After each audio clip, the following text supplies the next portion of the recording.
Welcome, welcome, welcome. I am not in my kitchen as I normally am. I am standing in the driveway of my parents' house because we are, me and Jeanette and the three kids are going on our very first camping adventure. So if you're, watch for the Facebook Live videos of me setting up a tent. That should be entertaining for all. We are going tomorrow. So anyway, but I had to come on to introduce this incredible man, my friend, this artist who has done more Broadway shows, I think, than anybody I know. So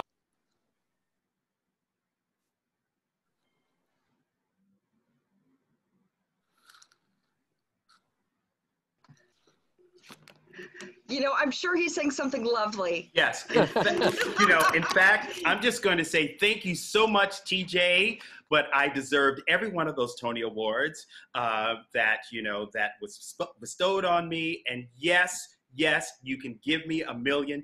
It's absolutely fine. I will take it. See, this is what I'm assuming that he said. You read his lips. I read his lips. That's exactly what he said. He's still talking. I was muted. Oh my gosh, that's why. What the heck? Okay, I have to start over. Right. So not in my kitchen. I'm in my parents' driveway because I'm taking my family on a camping trip because you are going to be. We got that part. Seeing a face. You heard that part? Yes. Mm-hmm. Oh, okay. So somehow I got muted. Anyway, I'm now introducing my incredible friend, Lance, who has been in more Broadway shows than I think anybody I know. You can see the casual 8 posters behind him. His first one was with the Pee Wee Herman Broadway show, and then he was in the original companies of Ghost and Sister Act and My Fair Lady for a year and a half. Literally done 1,000,001 things, and we are so honored, so blessed, and so honored to have him here today.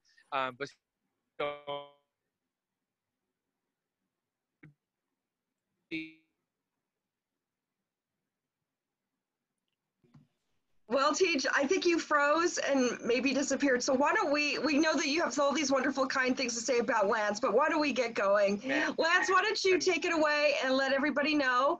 First of all, welcome. I'm Gigi with 3D Theatricals. I'm the Director of Community and Donor Relations. We're so excited that you're here. So, and I'm just talking over TJ because I don't know if he's going to come in and out. So with that, I'm going to hand everything over to Lance. Lance, why don't you tell all these lucky people what they'll be doing today with you? Well, first off, thanks a million for having me because, for someone who lived in Southern California for 28 years, to just think that I'm even virtually visiting, makes me happy here in New York. And, we're doing fine. I haven't been out of the house since March 14th, but, there have been so many fantastic things to do. And like I said, during this time, you guys have set up something so that there's a constant connection and we can still make our minds go and grow. But I've been coining a phrase that what we are now are #pan pioneers. We're pan pioneers. It's a pandemic, but we have to go forth and do new things. It's like we can do what we've always done, but it's really, really important to just sort of expand our mind, sing, dance, act, hike, camping, like TJ and his family are camping for the first time. That's very exciting. Maybe they wouldn't have had the time to do it in another time, which is, it'll be an experience that the kids will never, ever forget. But I really, really think that TJ asked me to come do this because I feel like I'm in Southern California right now. We're going to try and have a connection. And it's sort of funny that I've never worked at 3D Theatricals. Because when it was really taking off, first I was in a show and then I came to New York. So I've missed all the gloriousness, but all of my friends, including Joe Hart, who I see, who I know that we were on Broadway together and we played cronies to Alfred Doolittle. We were, his 2 with a little bit of luck and get me to the church on time, guys, So it's really good to see Joe. And I know he just grew a lot of tomatoes. So don't throw any, Joe. Don't throw any tomatoes today. And I know that Joe, was in the Music Man there. And many of my friends have been there and they've directed, they've choreographed, they stage managed. And it's such a great institution. And it extends all the way here to New York because many people, from there also perform on Broadway. So there's a strong connection. Again, I just feel very, very honored to be here. And, TJ and his entire family. Again, I don't know how I know them all. We just are friends. And it's because they are good people. They're just good people. They reach out to people. They, create theater so, people can live their dream there in Southern California. And also for the audience members, bringing that high quality of entertainment to Cerritos is fantastic, but I wanted to say that this masterclass, Book It to Broadway, it came out of a thing that I started like back in 2007. And I just like to say, if you're here and you're listening, there's no magic potions, for making, what we do good. The only magic potion is inside, that spirit, that whatever you're feeling, that is the magic potion. What I tell you, what a professor can tell you at a college or a private voice teacher or dance teacher, ultimately it comes from inside, and we all have to remember that. It's like, people can tell you as much as they want, I'm going to tell you a lot of things, and then you take a little of it and then you apply it to your inspiration. That's very, very important to me. And also remember, even though I say book it to Broadway, we can do theater anywhere. Broadway is everywhere. It is not just a place, it is a state of mind. So if you're in a community theater, if you're in an equity waiver 99 seat, regional theater, any college theater, wherever, know that you can be Broadway. You don't have to go, oh, I'm working on it. No, just be Broadway. When I was doing Aladdin, I didn't play Aladdin. I actually was a Jafar for 7.5 years. Every day I just went out and gave my all. There were 2,200 people at the Hyperion Theater over at Disney California Adventure. And someone told me that 75% of the people who came there had never seen a live performance. And that was something that stuck in my head, that whenever we're performing, we don't know what experience we're about to make for someone else. We think, oh, it's about us, I'm going to be good. It's not about us. It's about those people who are having those experiences. So you want to give them everything, because that could be their first time or it could be their last time. So we are very, very special creatures, telling stories, because, stories, what we do is not new. Theater is not new. It's basically people sit in the dark and they look at the light. And we're in the light. People have been doing it since the cave days. They sat around the fire and they told stories. That was the original theater, the original 3DT. And I think TJ was there. He's not here for me to even, get a dig at. I wish he was still here. But it's like, I think he's listening though. Even though he's not here. But, theater has been going on and on and on forever. But when I was doing Jafar and Aladdin, someone said, man, you go out there and every time it's Broadway. And all I did was I turned and I looked at him with that Jafar face and I said, exactly. Now go. Because I was very serious about it. I was in character, but Lance was very serious about the job that we had to do. Yes, sometimes you'll get tired repeating over and over and over and over and over, but that is where the craft comes in. So the days when you don't have the inspiration in your gut, this is when you call on the craft. This is why we study, we listen, we watch geniuses, it's like, even like with Joe, it's like, some days I just look at Joe and I just go, that man, he's like in his character. So I didn't have to worry about acting. I was just a buddy of another guy. There was no acting. We just believed we were buddies and we lived. And Joe can attest to this. We had 3 different Alfred Doolittles, Norbert Leo Butts, Danny Burstein, Alex Gimignani, and then we had the understudies, Joe and Adam also went on. But no matter who were the 3, we always had a good time. It never seemed like work, right? Joe, just nod. Joe Hart, right there, nod. It was never work. And it was like, not that it's not hard some days if maybe your back is hurting or whatever, but it's not work if you just believe that you're in that situation. It's sort of like if you're at your birthday party, you may like, oh, I don't feel good being at my birthday party. But once that cake comes out, you're happy. Well, baby, the stage is cake, right? And we're the candles on top, lighten that cake up. You see what I'm saying? So just nod if you understand. If we can praise on up in here, because this is going to be like church. Because theater is like church. You can go yes, yes, yes. I feel you. And getting back to this process in this Book It to Broadway masterclass, the process that I came up with back in 2007 was called Explore Action. And I came up with that name because it's like when I think of a character or a play, I think of myself almost like a detective, that I'm an adventurer. I'm going to explore the world because we're going to share that world that we've explored. And ultimately, we're going to put in some action because we want to be active in our characters, verbs, things, doing. We want to be doing.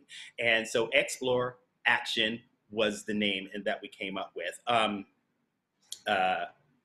The biggest thing that I noticed when the kids who started coming to the class, which were mostly actors in Aladdin, and it was interesting because they were like mega talented, except for they were very young, because when we started Aladdin, well, they were young. I was already old then, but they were very, very young, and they didn't have time to go to college. They were just doing this show.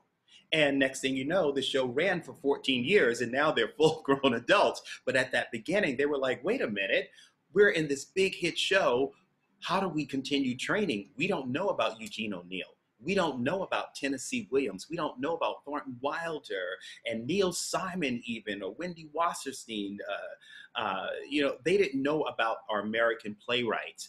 And I thought it was very interesting to start with that, even though there's Moliere and Shakespeare, but to start with American playwrights, because our American playwrights, from Beth Henley to August Wilson, represent like such a rich fabric. It's like here in America, we are some of everything, and our playwrights have represented that. And so when you start studying American playwrights, you really can get into the history and the fabrics of the different types of people in America. And so we just started working on that, and then that's when I started coming up with, because people were like, oh, I don't want to study Eugene O'Neill. I don't know his life. What does that have to do with me? So this is why I asked them to try and find some salacious things about each playwright. And I found that when we start with the salacious things, we end up finding out about where they grew up, who their family was. All of a sudden, Eugene O'Neill, you're like, wait a minute. Now I know his real mother is similar to Mary Tyrone in Long Day's Journey into Night. So it starts to make sense. You start to figure out who Jamie is. And so all of it starts to make sense. So you're in the world just like they're your next door neighbors, and you're spying on them. And you go, well, I can tell you everything about my next door neighbor. Well, now, once you start really exploring into the lives of these playwrights, you start to know everything about the characters in the play. And so it becomes just sort of second nature. Second nature. I can reference Joe and My Fair Lady again. We got to study not only George Bernard Shaw, but the Edwardian nature of the characters during the time. And I know there were some times when I didn't even have to think about, I could turn into a Cockney. Oh, I could talk upper crust. It didn't matter because I had so much information in my head, which it reminded me even when I was in Cats. Trevor Nunn just came to us with so much information. So the world was rich. Now, no matter what you think of Cats, those of us who were in it really, really had a great time because we really had an interesting world going on in our heads. And so it's very interesting very important to explore these characters in the worlds that we're in. How I got into show business, basically, I grew up in Harlem, here in New York City. And to tell you the honest God truth, I didn't know black people did Broadway. Y'all, I didn't see them, so I didn't know black people did it. So we did have the Apollo Theater, however, and I got to see James Brown and Aretha Franklin and the Jackson Five, the Supremes, the Temptations, a whole lot of times. I love the Temptations. And that was sort of like my entree into the show business. And I say that because, people come into show business from different ways. They come in for, maybe they sing at church, maybe they're in a choir, maybe they're just in a poetry reading group. All of these things are good building blocks for your entree into the show business. And I learned by being in the choir in junior high school how to sort of not have harmony musically, but have harmony just sort of in an energy wise to be able to listen to other people. It's very important that we listen on stage. And it's also very important that we react. When we're acting, we're really reacting. In the choir, when the conductor does like this, that we're about to sing, the next action is a reaction, we then sing. And that's what we're constantly doing on the stage. So again, if you're like in a choir, you go, oh, I'm just singing. No, what you're doing is you're building a foundation for when you're going to also act on the stage. The next thing was like when I went to high school, being in sports. People go like, what does sports have to do with the theater or acting? Everything. We have to complete goals, objectives. We need to be motivated to get to the finish line. Sports is some of the greatest theater ever. I mean, if you go and really watch sports, it's like done, the first quarter, second quarter, then they call it halftime. I call it intermission, right? It's like, I don't care what they say, it's still intermission. And it's like, and then there's the second act, and then ultimately the big finale with the winning team. Well, it is great theater, and if you can sort of think like that, it's like sometimes you look at a play or a character and you go, I don't know what to do. Think of it as an athlete. You ask yourself, where do I need to go? What do I want to do? And you will get over that finish line. So sports was a very, very good thing. And of course, taking every dance class you can, even if I can't do ballet, but I've been to a ballet class, so I at least understand what they're doing. And even if you're not able to become, Nureyev or Baryshnikov or, Misty Copeland, the best ballerina, you will learn something about, sitting upright, having your core, dancing with your back. You learn something even if you're not able to do everything. It's like, things like, across the floor would always scare me. It's like, oh my God, when I spot, I get dizzy. Well, there's going to be times when you're going to be twirling around, even in a straight play, where you can use some of those things that you learn in the ballet. So I always say, take whatever class, and here's a little tip. Not only when I was just starting out, I couldn't afford dance classes, I would go to auditions that I knew that I wasn't right for. I go to a dance audition so I can get a free dance class. That's like my favorite thing to do. I mean, one time I went to a free dance class. I ended up getting the job for $1,300 a week for 13 weeks, and they hired me as a dancer. Luckily, I didn't have to do anything too hard. But I always say it's like, if the dance class is too expensive and cost prohibitive, go to an audition and you will get a workout. It's really, really like a great thing. I got my equity card very early on. I was only 20 years old because I wanted this to be a profession. I wanted this to be something I knew that I can get health insurance, and there was something called a pension, which I didn't know then. But baby, I'm knocking on that door now. I know what that pension is now. So this is a real job. It's not a hobby. This is something just like if you work at IBM, you want to set it up just like that. And if you make it to Broadway, when you make it to Broadway, you also get things like 401ks, which all of this helps, in the long run. And it's hard to think of that, when we're first starting out, but these things are very, very important. And I was very lucky that I was able to start that journey so young. And really, there were people who told me why it was important, because I just wanted to be in the show. But they said, but if you want to have a career, you want to be the professional actor and all the things that go along with it. So I was fortunate enough to get my first Broadway show also when I was very young. I was 21 years old, and I thought I was washed up because it seemed like everybody else was in a Broadway show except for me. And I'm like, I'm going to be 22 soon, and my career is going to be over. Well, the gods did listen, and they gave me a Broadway show, but I wasn't specific enough. I needed to ask for a hit Broadway show because it closed in 6 weeks.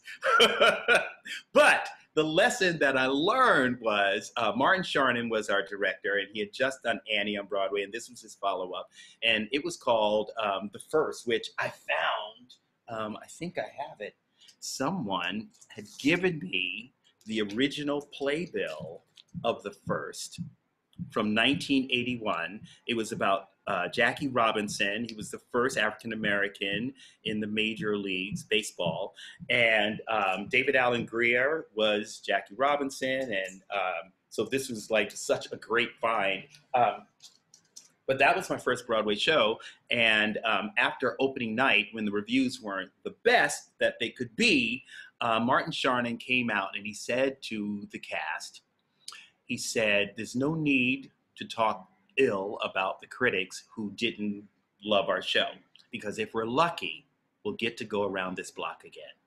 And as a 21-year-old kid, that was such great advice, because it gave me such hope that it gave me like hello? Oh, I felt like everything was possible because Martin Charnin, who created Annie, told me I can go around the block again. So even though the show was going to close, I was going to be in another Broadway show. Well, as fate would have it, I did get a Broadway show, but it tried out in Los Angeles. And it also was a turkey. And we closed in Los Angeles. I had never been to Los Angeles. And, being from New York City, it was March, it was 80 degrees. I said, I'm gonna stay here for another 30 days.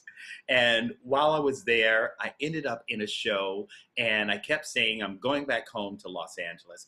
And it took me 28 years to get back to New York, to be on Broadway. And so I always thank Martin Charnin. I was like, well, you said that we can go around the block again. You didn't tell me that it was going to be a 28-year block, but it was so worth it, because I got to get to Broadway because of a show that I had done in Los Angeles. Pee Wee Herman was making his comeback, and he was going to do a show in Hollywood, and it became so big that we moved to downtown LA to the Club Nokia. Then it became so popular that there was rumors that it was going to go to Broadway. And so, of course, I'm very excited. And most of the cast, they were from TV and film, but they wanted to go. But me, I've been trying to get back to Broadway, for these 28 years. So I was really excited. But then Paul Reubens, who plays Pee Wee Herman, called me and he said, I'm sorry, Lance, but it looks like, because we're only doing 6 weeks, that we can't take everyone. And because we had added your character for this new version in LA, it looks like we won't be able to take you to Broadway.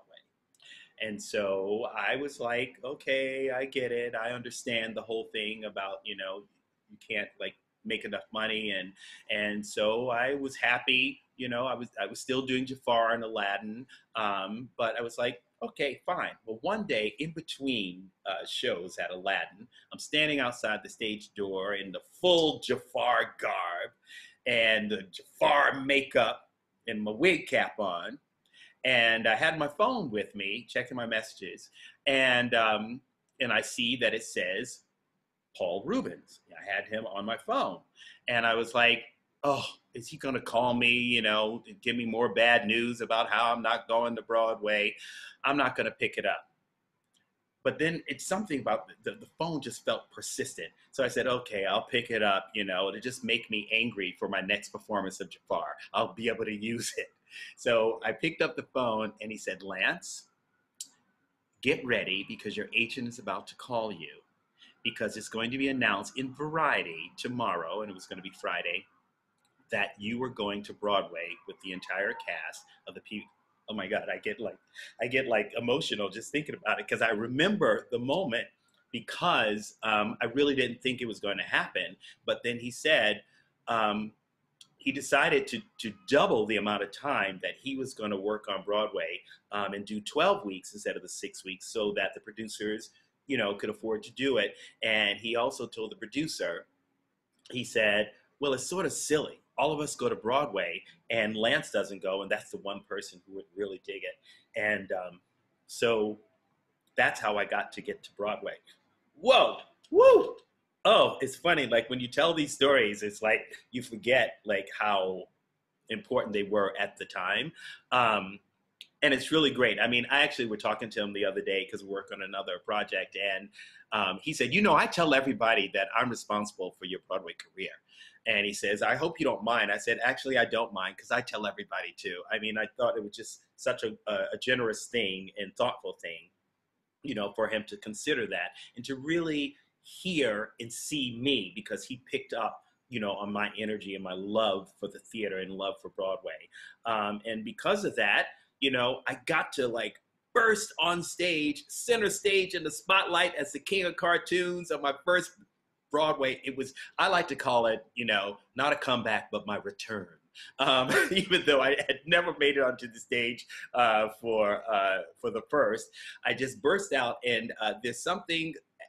It was amazing, you guys. It was like a movie, because there was this applause. It wasn't for me, it was for the king of cartoons, but I just like stood there and I drank it in, and it happened every single night, the entire 12 weeks. Some days, Pee Wee Herman would even turn up stage and go, are they really going on? They need to stop, because, as if you've seen Pee Wee Herman, he's a little snarky, but it was with love. But that particular show led to, over the following 8 years, I think 7 more Broadway shows, which would have never happened unless, Paul Rubens, as Pee Wee Herman, said, get Lance to Broadway, because that led directly to Sister Act, which I didn't understand. I didn't know you can do more than one Broadway show. I thought, hey, you're on Broadway, that's it. I'm a Broadway actor. But I didn't know that you could be in one show and then get another one before that show was over. So I was like, oh, okay, that was cool. So I was doing Sister Act, stayed with that a year. Then I got another one. Then it was Ghost, and then that like blew my mind, and then next thing you know, I'm now in a play on Broadway with Scarlett Johansson, Cat on a Hot Tin Roof. And I'm like, wow. And the funny thing was, when I auditioned, I thought we were doing another version, because I knew she was coming to Broadway with Cat on a Hot Tin Roof. And I asked my agents when they told me I got it, I said, so we're gonna play at the same time as Scarlett Johansson? He said, no, you're in the one with Scarlett Johansson. I said, oh, really? I didn't even know, because the audition was at Lincoln Center. So I thought it was like going to be an off-Broadway version. I didn't know it was the Broadway version. They were just using Lincoln Center to audition, and their casting staff was fantastic. But then from there, other Broadway shows, I can't even remember, but I know Act One and Finding Neverland, Sunset Boulevard, and then finally My Fair Lady. So it's like, it's such a blessing and a journey. And every single one of us can achieve that, because I would have never guessed that would happen 30 years almost to the day after that initial Broadway moment. It's like, this is why we just have to keep doing what we're doing wherever we do it. You act wherever. If you get like a captive audience of one, you have an audience, because that's all it takes. It's like, if you get a chance to like read stories, especially like this time during the pandemic, like you some friends' kids, read them a story, read them a fairy tale. It will help you with your chops. Get together with friends and read scenes. Get together and maybe learn not one new song, but 2 new songs. This is very, very interesting, because again, you never know when in your journey you're going to achieve the goal that you're after. So that's I've been going on and on and on and on about, how I got in the show business. But it's like, I hope I say these things to inspire people who are like sitting going like, oh my God, I've been doing this forever. When is it my turn? It could be your turn soon. Just, we don't know. Time, oh, she's something else. Just when you think, oh, I'm going to do it right now, she says, no, no. Or, there was one girl in Aladdin who had just, I don't know, no, she had just finished her, what is it, EMC points, where, you get the weeks and you get the points and then you can get your equity card at the end. She had just finished it she had just finished it 4 weeks prior. So she did, which I love, she just went to a call for a character that she wasn't right for, but she was like, at least I'll be seen, it was for an older character. She went in and they were like, well, we like you. Can you come back for the ensemble? Well, she was all of 24 years old. She went in for the ensemble and they loved her. And then she made her Broadway debut at 24 years old. By the time we had closed the show, she was understudying Eliza Doolittle. And then she went on, and she was the first non-Caucasian to play it on Broadway in history. Her name is Shireen Ahmed. And then they offered her the role to do the national tour. So she was starring in the national tour. This is someone who didn't know. She was like, oh, I guess, 5 years, hopefully I'll be on Broadway. Just went out there on faith and, went to something she wasn't right for, but because she was good, people are always going to recognize talent. Even if you're not right for the part, they'll go, well, maybe this. And it led her to achieving her dream, to making history. And in fact, the show was on tour, so when it comes back, really see her. She's absolutely delicious in the part. She's just everything: the voice, the acting, the beauty, the stature, everything about it is so good. And it's again, another testament to we all can achieve our dream if we just stay focused and go for it. Getting back to the class, again, when I do these as private classes, the Exploration, we do a lot of exercises and we sort of feed off of each other, which again, that is, I just think it's our bread and butter. We can't act alone. Even if you're doing a monologue, somebody is shining a light on you. Someone is helping to bring focus to what you have to say.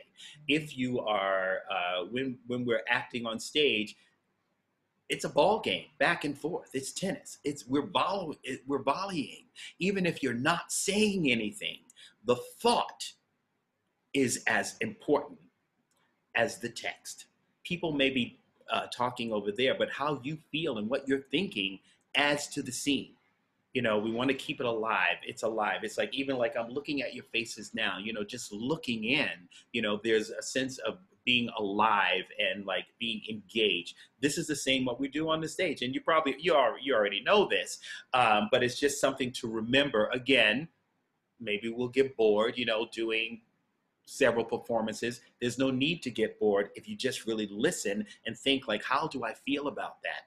And it will give you thought and it will just put some energy into your eyes. So I've been talking about the shows I've been in, shows that, the journey. But what I like to always hear is when I'm talking, a lot of people are muted, but I would love people to sort of turn their video on, because I would love to know what shows you guys are what's making you excited right now? Because a lot of times I notice that we'll learn about a show that, I know I love Dreamgirls. Well, Dreamgirls is 30 years old. I need to learn it. I need to love a new show. And so sometimes the new show that someone just told me about was Murder Ballad, so I was like, oh, so I have to look into that. So I'll just point, because I don't know what configuration you're seeing in. And then if you can unmute your microphone, turn on your video, and tell me what new show are you digging right now? I'm going to start with Eric Renna. It looks like he's driving. Hoping, trying to get back into. Oh, it's good. It's interesting. I live in Washington Heights right now, and when I first saw the show, and I was like, "What's with all the fireworks?" You know. Well, now I understand. It's part of the culture, and now I sort of look forward to it. I sort of miss it now because it's like the big booms are scary, but just looking off in the side, having a. I just pretend, I'm Usnavi, that's, but thanks, Eric. What about you? I see Colden Lamb, and Nick, we're going to go. how about you? Nick? Yes. Nick Morganella? Yeah. Yes.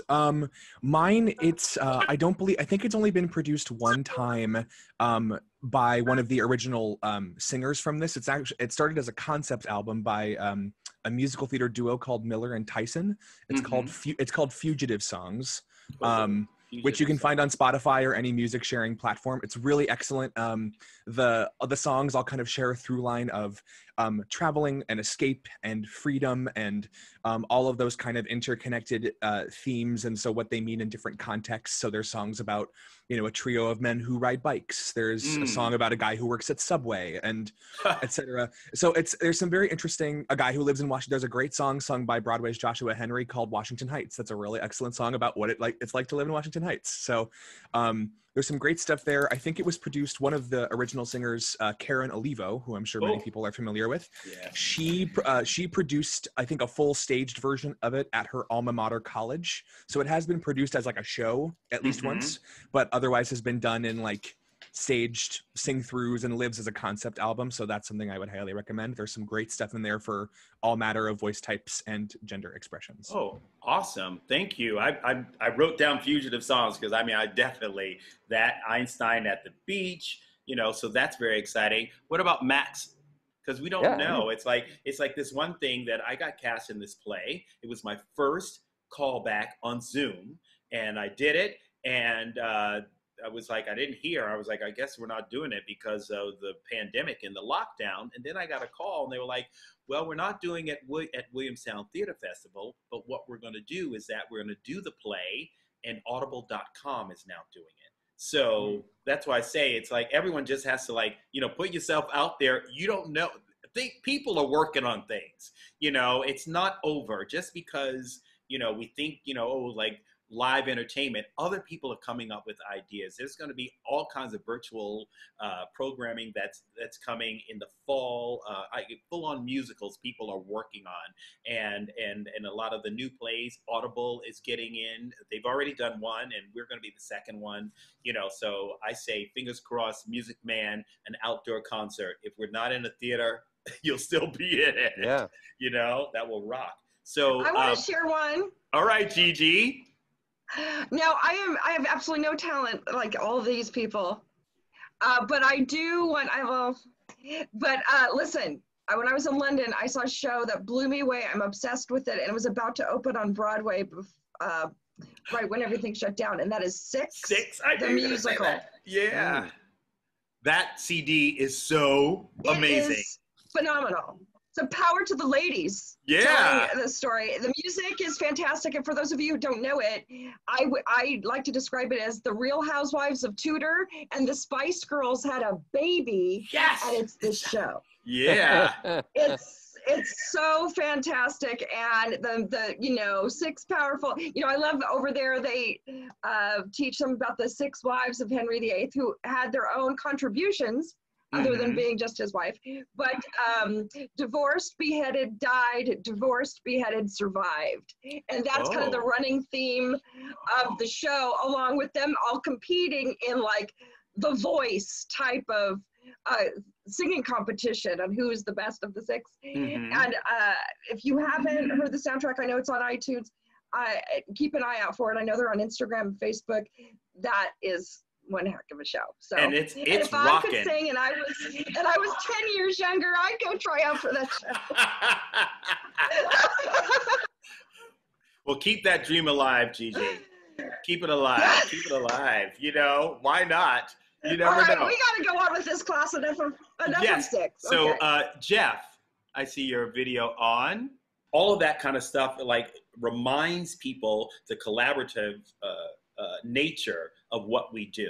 We are, again, not alone. We do not act alone. We need the directors. We need the designers. The costumers help us tell story. The lighting people and even props. But there's a thing I wanted to hopefully have Brittany, Nick, and Janisa help me sort of illustrate what I was talking about with the playwrights. I don't know if we're going to get Brittany, but we'll start with Janisa. And you can unmute your microphone. And what play did you choose for us? Okay, so I actually chose a musical. Okay. When you said American, playwright composer, I thought Richard Rodgers, like one of the most classic American. Perfect, yeah. I chose The King and I. Really? Okay. It's just been, like I said, Asian American things. Yes. I'm interested in as well. And I don't know too much about it, so I thought it would be something interesting to delve into. And did you find out any interesting tidbits about Richard Rodgers or Hammerstein? I typed them out here. So, I mean, obviously he worked mostly with Hammerstein and Hart. Mm-hmm. He was the first ever EGOT winner. I did not know that. So me neither. Yeah. Yeah. He was born in and died in New York City. Mm-hmm. And he was born into a wealthy, like, German Jewish family. So, yeah. And then Didn't he live in Harlem when he lived in New York City? Yes. Yeah. Yes, I thought so. Yeah. I think he's from Harlem too. Yeah. He lived in, I think it's 555 Edgecombe. Don't ask me why I know that. That's ridiculous, but I think that's where he lived. Yeah. And then the last thing was he wrote over 40 Broadway musicals, and about half of them were made into movie musicals. So. Wow. Yeah. Wow. And which character? I chose Tuptim. Oh, okay. Yeah. Yes. So the givens were that I found were that she was a gift from the King of Burma to the King of Siam. Good. She was a slave meant to be one of his wives, mm-hmm. and she does not love him, and she secretly loves Lunta. So. Mm-hmm. Which those are all those are great givens, or what I also call absolute truths, because it's like those are the things that if you had never seen King and I, you would understand how to chart her journey. And those are the things, it's like you actually picked a very good character with a very strong motivation. I just watched it again, the Kelly O'Hara one that is on Broadway HD. It's beautiful. Kelly, it was like incandescent in that role, like captured even better, like up close. It was, because I had seen her on Broadway, but I think up close it's even more incredible. But watching Tuptim's story, and it's like, and I was watching it while, we were having like the Black Lives Matters, everything going on. It's like, and sort of the parallels, to, being free and being equal, and just all of those things were just sort of bubbling. It's a very relevant role, actually. And it's also one great to study, and you can apply that to anything you do, be as strong and on such a clear path as Tuptim for any role, because there are other roles that are not as well written as that one. You chose a great one. Thanks a lot, Janisa. How about you, Nick? What play did you choose? Or musical? So I chose a play, and I was going through my lovely bookshelf that is behind me, and I found out I had more plays than I had thought. I had a collection. I have like David Ives, I have Ibsen, I had John Patrick Shanley, Rajiv Joseph, Itamar Moses. I was like Tracy Letts. I was like, gosh, I have so many choices. Yeah. And so I was looking through, and then I found this little play by an American playwright named William Missouri Downs called Cockeyed. And I have this play because when I was hunting for audition monologues, when I was auditioning for colleges, all those many years ago, I found a monologue from this play in like a play collection. And I was sitting in Sam French. And I was like, oh, this is great. I like this. found the play itself, and so I was able to read the whole thing and learn from it. And so I picked, this is it right here, Cockeye, William, Missouri. It's a 4-character play. It's 3 men and 1 woman. And I picked the main character named Phil, who, so I can talk about him first, or I can talk about the playwright first, whichever you'd like. The playwright. Okay, so what I learned about William Missouri Downs is that he actually started as an actor. He was earning his MFA from the University of Illinois, but he ended up in a sort of in an internal struggle with a bout of viral encephalitis. But and obviously he survived, but it left him with a permanent slight stammer, and so that kind of was troubling to him and ended up ending his acting career personally for himself. Obviously, a stammer is not something that is an end-all be-all for anybody, but for him it was enough to say, you know what, I'm going to step away from acting. He then moved to New York City and studied playwriting under such wonderful playwrights as Lanford Wilson and Milan Stitt. Studied under them. He then, and while he was there, he claims that he became a writer because he wasn't good at anything else. He most notably said that he was fired by famous big band singer Peggy Lee for being what she called a rotten spotlight operator. And he got fired for being like an awful waiter. So, he was like, I became a writer because I'm not really good at anything else. And so from there, he moved to Los Angeles. He earned an MFA in screenwriting from UCLA. And then shortly afterwards started in Hollywood as a script secretary for NBC for a show called Moonlighting, before studying sitcom writing at Warner Brothers, and then eventually became a staff writer for multiple NBC shows and The Fresh Prince of Bel-Air. Wow. Now, has his play been produced in New York, Cockeyed? Cockeyed, I don't believe so. I know there have been like hundreds of productions of his plays, both in the US and all around the world as well. I don't know if Cockeyed was produced in New York. I could check. I don't know if it's in here. It'll tell me in the beginning. Let me see.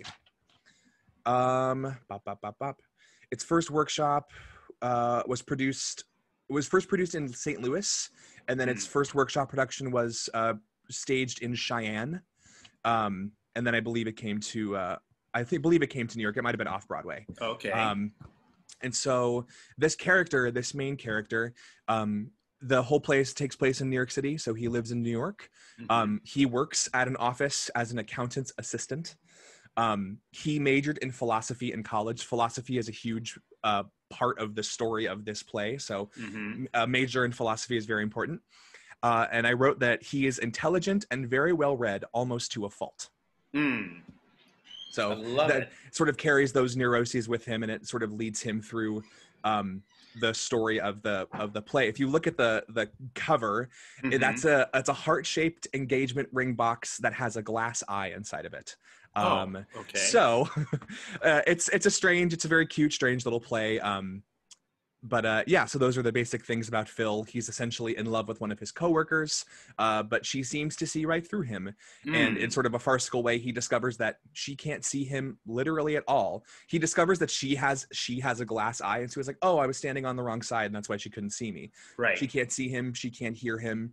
He literally is able to walk into her apartment, and she has no idea he's there. Wow. And so anyway, they go through a whole bunch of farcical shenanigans, and then they discover why she can't see him, and they use a philosophical answer to have him see her, or have her see him by the end of the play. What was the main thing that drew you to this guy? I was drawn to him because I like that though he is the protagonist of the story, he's also kind of the anti-hero. I think, again, he's intelligent and well-read almost to a fault. So it's almost unrelatable. He spends a large portion of the play talking to the audience. And a lot of his catchphrase, a lot of what he says is he turns to the audience and goes, oh, I know what you're thinking, and then spouts off about Plato and Socrates and Rene Descartes. And we're like, yeah, we're thinking that exact same thing, dude. So it's, his intelligence can be seen as a little bit intimidating, but somehow he always finds a way to relate to the audience. He sort of translates all the crazy symbols and things that are going on in his brain and relates it to an audience in layman's terms. So so he's so well read that it's it's kind of unrelatable, but he still finds a way to have a charm about him, which I think is really fascinating, that there's a duality there. And so I thought that was really interesting, and not very much like myself, and so I tend to speak pretty simply and to the point, and so I like the idea of a character that rambles. It rambles, but it's somehow it's like organized chaos. I thought that was a kind of an interesting character model that so unrelatable. You're like, what are you talking about? And yet you're like, yeah, I get it. How did you do that? Yeah. I have a question. It's interesting, and I keep calling on Joe because literally we were like frickin' frack in our show. So it's like I really feel comfortable with Joe, and he has a shared experience. We worked with a phenomenal actor, Dame Diana Rigg, who was our original Mrs. Higgins. And there was something that she did every single day. And I don't know if Joe will remember this, but she wore a special perfume. And that perfume, do you remember that, Joe? Just nod your head. Yeah, that perfume that she wore, it reminds me of the character, even though another actress, Rosemary Harris, took over. If I were to smell Dame Diana's perfume, I would immediately know that it was, Mother Higgins. And so it made me think of something, because it's like in the workshop that I teach, I do ask sometimes, to go beyond sight and in our ears, but like to use like the other senses, like touch, smell, taste. And Dame Diana, I mean, she had it down. It's like, and I don't know if does she wear it always as an actress? I mean, no one really asked her about it. I know someone loved her perfume and they found it and they were like, oh my God, I found it. And I won't divulge her secret, because the perfume isn't like what you think it is. It was like something very basic. But I always wondered if she just chose that for that character, or was that her thing to get her onto the stage to say, okay, now the play begins, I smell good. But so it made me wonder, like Janisa, what would Tuptim smell like? Definitely like floral. Oh, okay. Interesting. I don't know flowers too well in this sense, but I imagine like a floral scent. Okay. All right. Okay. And how about you, Nick? What about your character? Phil would smell like a flannel shirt you wore 3 days ago, mixed with like a freshly opened package of office paper. You know what I mean? Yes. Like a little stale, but like right. you know what he's done in the past week, which is a lot of nothing. Right. But don't you find that just like conjuring up the image like takes you deeper into who these characters are? Just saying that out loud, you're like, oh, now I know what his apartment looks like. Right. Exactly. These are like the things that I try and like, get out of actors. It's like, we can always go deeper when we are exploring these things. And it's like, especially if it's a new piece, especially if it's an obtuse piece, like these things where you're like, I don't know who this person is. We, as the artists, can decide. And unfortunately, I wish we could get Brittany. I don't think we're going to get Brittany. She's still frozen. But Joe, see what happens? Unmute your microphone. I am. What do you think? When you first said Dame Diana would do something every night, I thought you were going to say she tells a dirty limerick. Well, there she does that too. She doesn't do that, but definitely the scent thing is very true. And as you said, like I remember, even in my college days, a director had me. We had to find a bird that represented our character. So, and I mean, like, in college, you really go for it. So it was very in-depth research and finding the bird and all of the traits of the bird and all of that. And I thought it was really annoying and like, just a waste of time until I started to realize exactly what you said, is that I start to think about the character and define the character, and I get a sensation of it. and suddenly I'm closer to what it is that that I'm trying to create.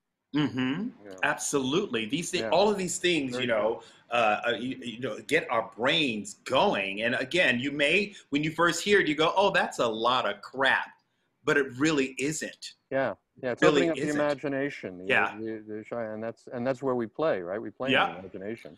You also, it's something like if you're doing a long run of a piece, you always have something to go back to, because you know you can get thrown off course by you have a new actor, you know, or the audience is terrible that night, or you know a lot of things can go wrong, but we can stay on course if we have that Bible full of things, full of using all the senses and all of the descriptive words that we can come up with, you know, so that we always have a strong base and no one can teeter off. And I also say this, these are the important things to do when we audition, because that's when oftentimes, you know, you go in, you may know your song, you may know your monologue, but then they go, "Oh, can you read this and come back in 3 minutes?"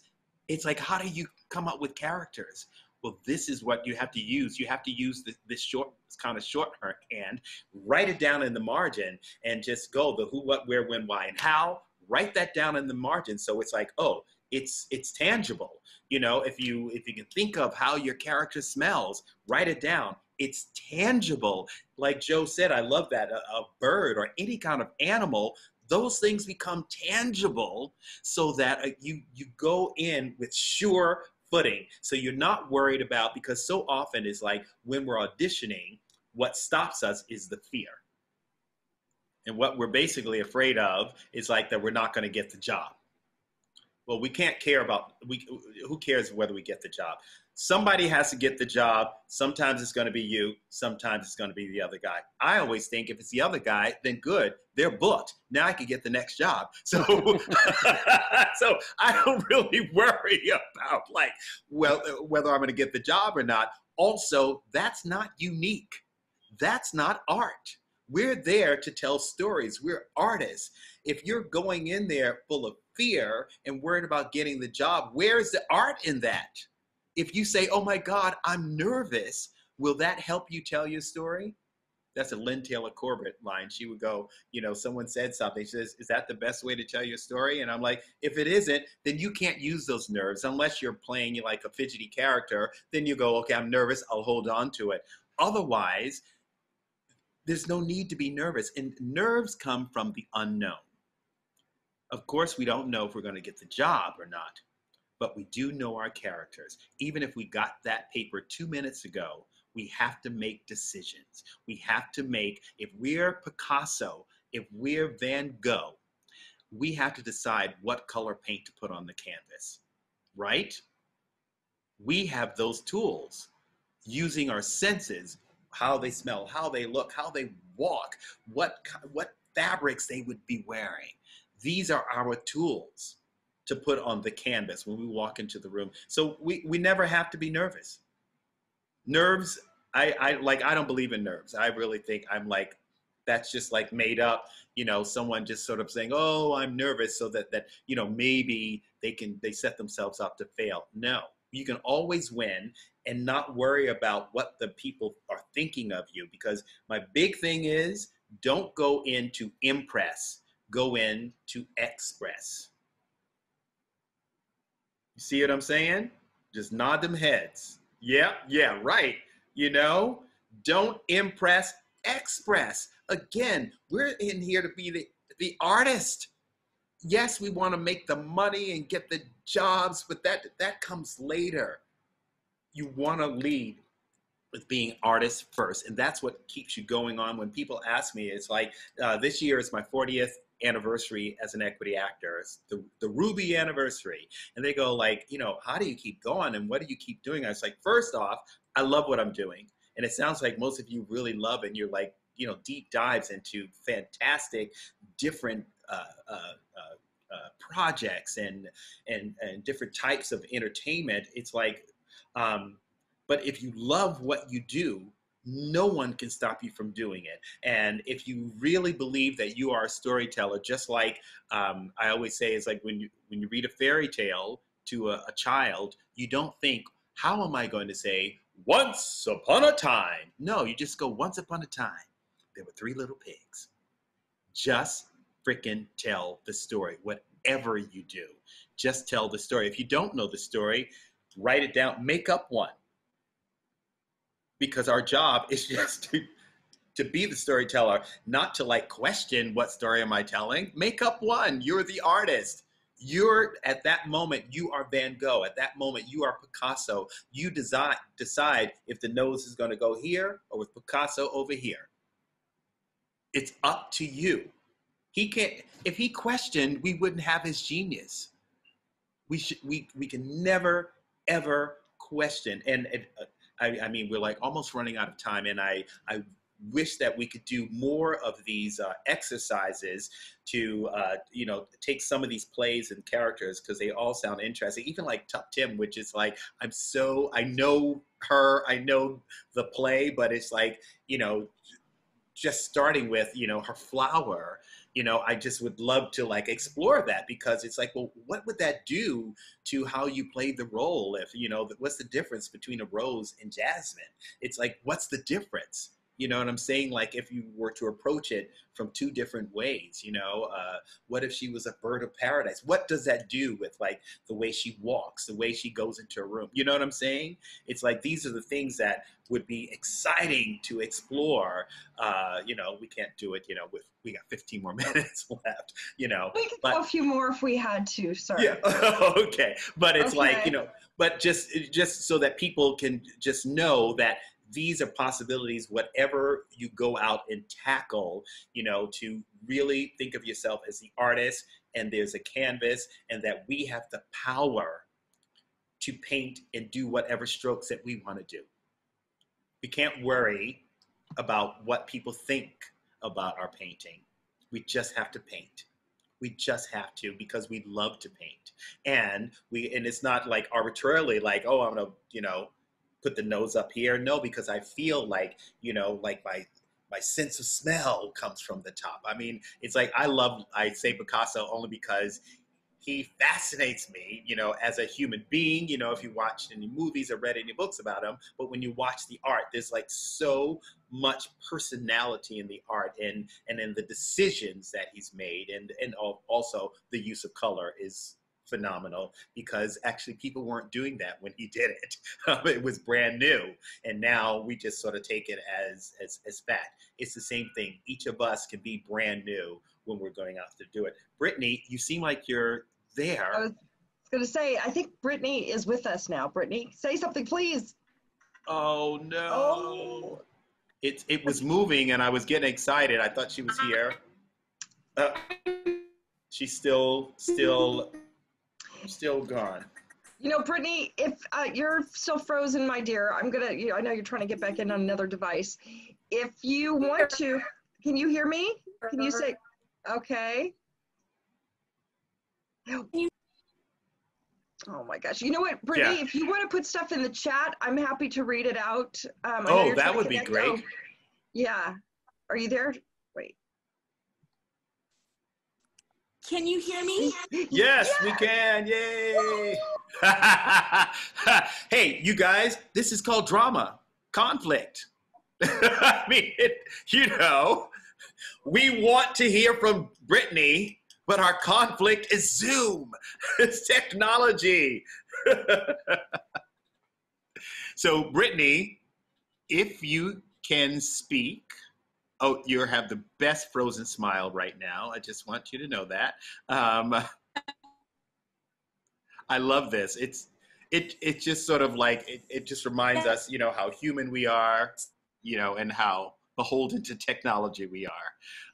We are. You know, Brittany, you're kind of moving, but you're frozen, my darling. Can you put stuff in the chat, and we can read that out to Lance?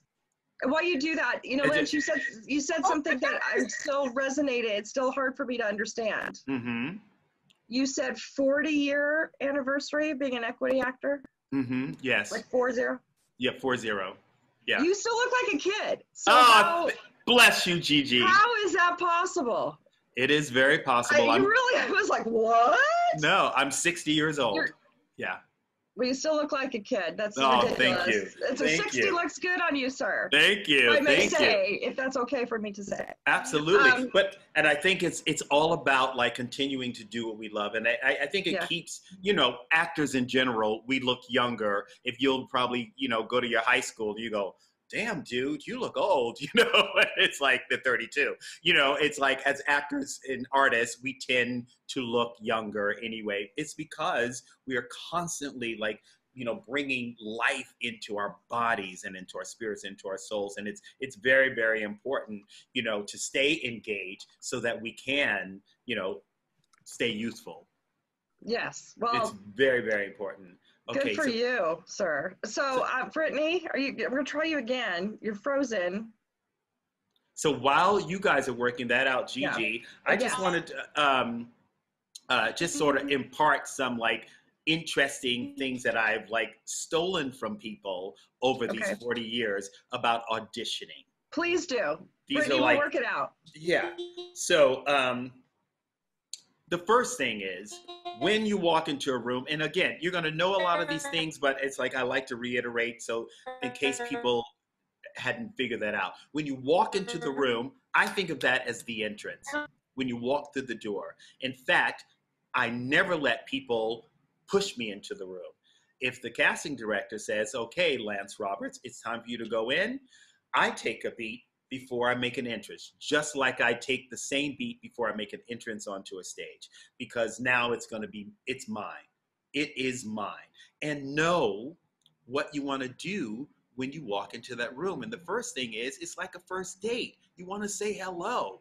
Again, no need to be nervous. Oh my God, where do I stand? It's like, hey, how are you? Sometimes they'll reach out their hand. Everyone says, don't, shake hands. And especially now, we don't shake hands. But it's like a lot of people, even before the coronavirus were like, oh, I don't need to shake your hand. But it's just like, hello, I'm happy that I'm here to share a story. I'm going to sing a song. I'm going to do a monologue. I'm going to do a dance for you.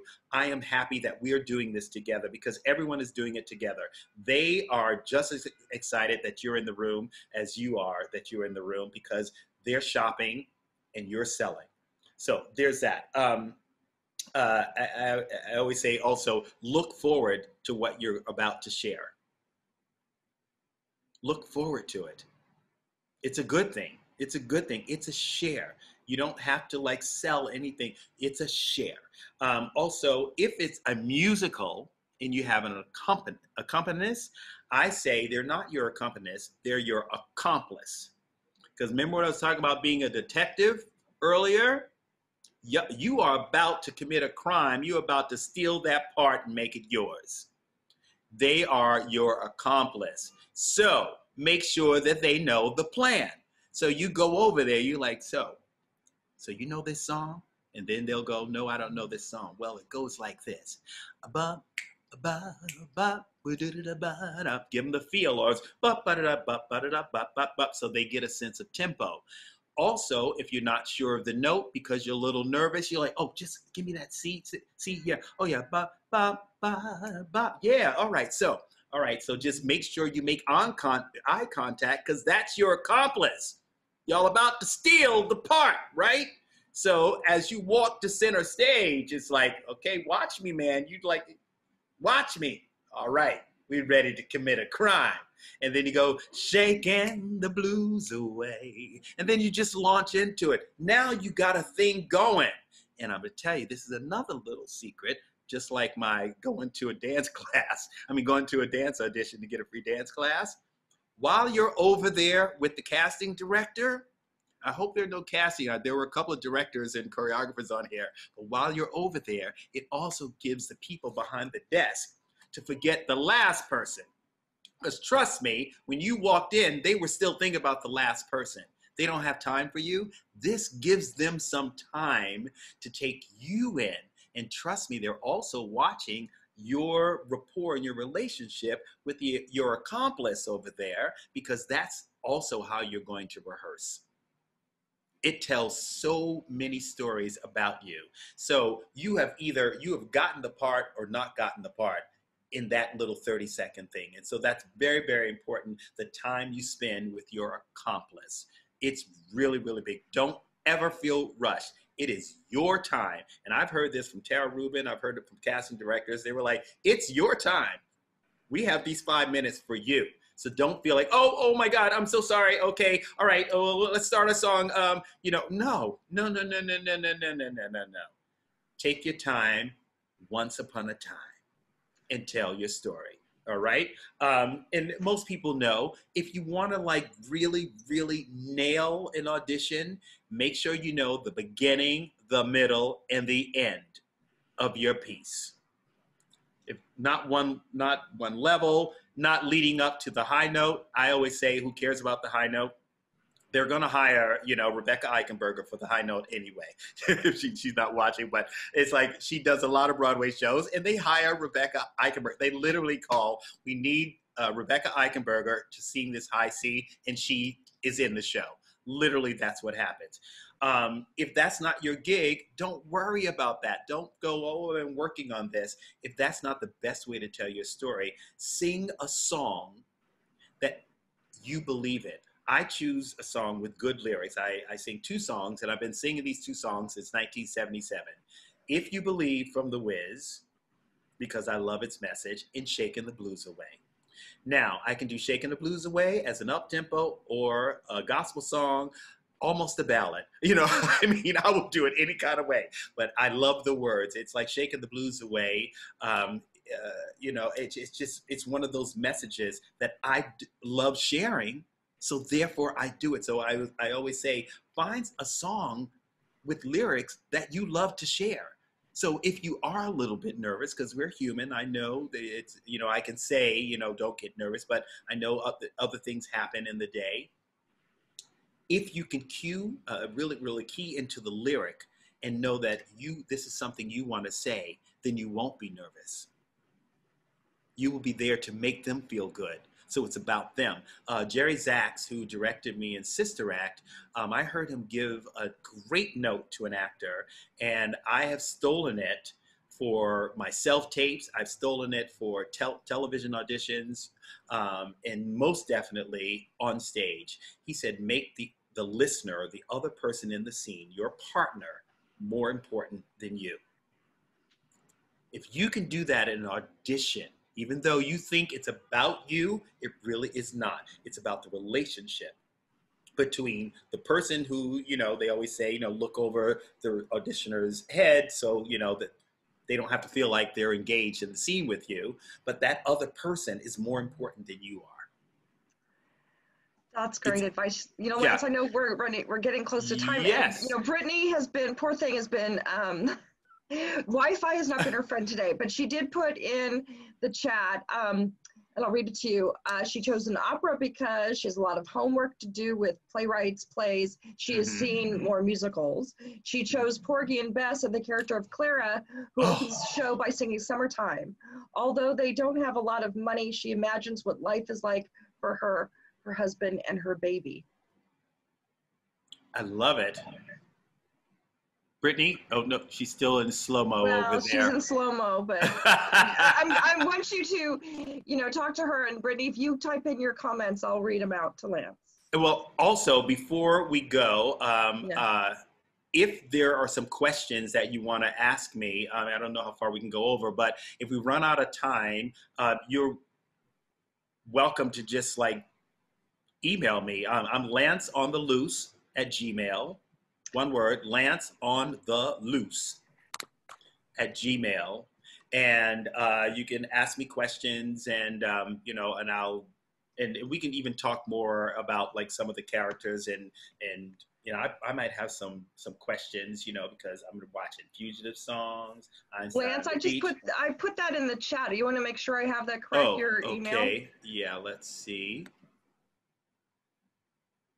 There it is, Lance on the Loose. That's very kind of you to share that, sir. Wonderful. Absolutely. Yeah. Just, you can ask any questions, and it's just, and Joe will probably say this, we've been doing this for so long, and it's so many people have shared information with us, and the joy of being artists is not holding on to what we have, but passing it on. Because it's yes, this is the present, but the future is more important at this point. And so like the more that we can pass on and share is like such a joy for me. That's why I like teaching the master classes. I like teaching the private classes, because it's really, I don't know more. I just know what I know. And I can just share that. And then you will then know that. And then add that to what you know, and then help someone else, you know. And that's what we have to do, because this is a living thing that we do. Especially the theater, you know, it's alive, and it's something that it keeps us engaged. It keeps us, you know, thinking about the possibilities. It gives us hope. You know, just gathering here together, talking about art, you know, I feel hopeful, and it's also going to fill my day tomorrow, you know, but it's very exciting. And so I just want to say that's why it's like, I don't mind like taking questions, you know, on my email, or it's like, I'll plug my show. I have a new web series called, Broadway's Calling with Lance Roberts. It comes on in like 10 days. And it basically is going to be about, you know, Broadway stars and friends of mine talking about the first time that they got the call from Broadway. But the real point of it is to inspire people to not like say, oh my God, will I ever be on Broadway? But to know that there's thousands of people who have taken the journey, and they will be sharing them with us, you know, so that we can see ourselves and say, oh, all right, that obstacle. Okay, well, I can get past that because Donna Murphy got that. You know, I know her story. I know Leslie Odom Jr.'s story. I know Patina Miller's story. I know, you know, so many Sutton Foster's story. So many people's story that I know, and they'll be hopefully, you know, get to come onto the show and share them with us so other people can hear them. And that's what I'm just sort of emphasize, that we have to constantly share stories so other people know that it's possible. That is our gift. I put the name of your show in the chat, but where will we be able to find it? On YouTube. YouTube, okay. Yeah, and you can subscribe. You know, I think there's like, you know, 2 subscribers now. We just like, you know, put up the page yesterday.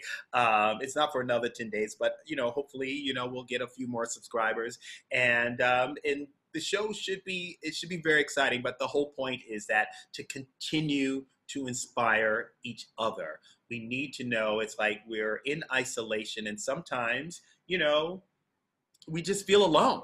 We feel like, okay, well, this is cool, but it's like you're alone. You're in a vacuum. And if you know that there are other people on that same journey with you, it just gives you hope, and it keeps us all lifted. Gigi, do we have 5 minutes for a couple of questions if anyone has questions? Sure. We absolutely do. Anybody, just unmute yourself. And Colton, just go ahead and unmute yourself, my dear. Mm-hmm. I just had a very quick question. If you had any Sunset Boulevard stories, what was your experience like, and what was it like playing the Palace? Because, as you know, you're not an actor until you played the Palace. That's true. Well, quickly, first off, I was beside myself, you know, to be in Sunset Boulevard and to be in it with one of my all-time favorite actresses. Glenn Close has been one of my all-time favorite actresses since 1982, The World According to Garp. Actually, 1980. I saw her in Barnum first, but then Garp was like, I don't know, I love Garp. I love that movie. John Lithgow, that was his first movie as well. And so I thought it was a fantastic experience. I had worked with Andrew Lloyd Webber when I was younger, when I was in Cats, the original LA company. So it was fun to, like, you know, be with him again. The piece is intricate, and it's, again, it was one of those things that's more fun to do possibly than to watch, because you're watching all of this, you know, extravaganza. But, you know, the opening, it's like a fugue, and it's crazy if you're listening to it on the CD. But next time you listen to it, and you'll notice that the time signature is different for every character. And finally, someone said to Andrew, it's like, this is crazy. It was like, we're all singing in different time signatures. He says, exactly, because people speak in different time signatures. Oh, yeah. Wow. I mean, come on. So then it just was like a joy to, like, you know, to like hold on to your 12/8, you know. It was such a joy, you know. So that was really great. And then the other thing with Glenn is that she is one of the kindest human beings you will ever encounter. and our dog Pip. We love our dog Pip, and she loves puzzles, and so we played puzzles a lot. But when she's on stage, she is deep into the character. And the crazy scene in the finale, when she's on the top of the stairs and you think she's going to jump, every performance, it seemed like it was just a brilliant performance. There was one performance, however, where I swear her eyes just became these big black dots, and I was like, this is it. She's really going to jump, and this is the last performance we're going to do, but I will have been here for her last performance ever in life, because I was like, she's Norma, Norma's gone, and this is going to be it. Well, she didn't kill herself, which was fantastic, but I was afraid to bring it up. And then the next day, one of the girls came to me. They was like, oh man, yesterday's performance, that was just so rich. I was like, wait, what are you talking about? They said, did you see Glenn? I said, yes, I did. Her eyes, they said, yes. It was like she was gone. It was like she was going to kill herself. I said, I know it was. No, I've never brought it up to Glenn Close, but it was like she was deep, and I was like so sure that was it. I was very happy that it was not, but it was a great experience, and many of us are still friends to this day. We're so close because she set the bar that we were family telling a story. She's a huge mega star, and yet we were a family telling a story. Simple as that. That is the greatest story. I don't know if anybody else has any other questions, but I think that's a great story to go out on. Yes. Just lovely. You know, everybody, what a wonderful experience. Lance, again, you're such a gentleman for taking the time out of your busy schedule to share these stories, these gifts, these nuggets of wisdom with all of us, and for everybody sharing today. Thank you so much. This is this is why we are doing 3D+U sessions. Mm-hmm. And so it's a way that we can safely gather and talk about the things we love and learn something new from some talented people like our good Sir Lance here today. So if you don't receive emails from us, you can sign up on our mailing list on our website as well. So of course, donations are welcome, but they are not required by any means. We're just so happy to see you. And we can't wait till we can all really gather again in the theater. I got to see Vernon on a headset. I missed that. That's the best thing ever. So we got to get back to our jobs. Vernon, my dog, like I see you. I miss you with your headset walking around trying to get everybody lifted to shape. It's a group effort. It is. It is, but you do so well being the head of the captain of the ship there. Don't we just love Vernon? Okay, guys, everybody, love you. Be safe, be healthy. Lance, thank you for sharing your email address. It's in the chat, everybody. Make it a great evening. Thank you. Thank you, everybody, Bye-bye. for sharing. Thank you. Break all the legs.